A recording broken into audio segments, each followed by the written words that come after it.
एक सविता नाम की लड़की थी। उसकी उम्र उस समय जो है तकरीबन 19 साल की रही होगी और उस समय वो स्कूल में जाती थी पढ़ने के लिए।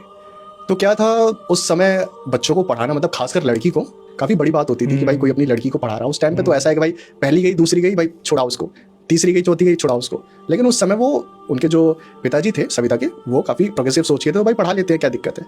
तो वो जो सविता जी थी वो पढ़ती थी। तो एक शाम क्या हुआ, उस समय अब बिजली तो भाई गांव में होती नहीं थी। तो क्या हुआ कि वो शाम को जो है लालटेन वगैरह लगाकर जो है पढ़ाई वढ़ाई कर रही थी। अब उनका जो घर था काफ़ी अच्छे साइज में था, क्योंकि पिताजी के पास थोड़ा बहुत था भाई, अच्छा इनकम सोर्स वगैरह था, खेती वगैरह अच्छी थी।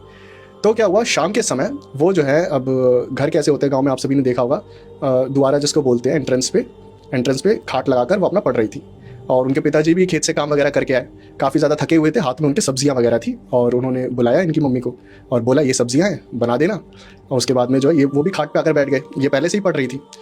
और ज़्यादा कोई मतलब वहाँ था नहीं आसपास में, सब हर कोई अपने घर में था, हर किसी के घर में खाना बन रहा था, खाना खा के सबकी सोने की तैयारी थी।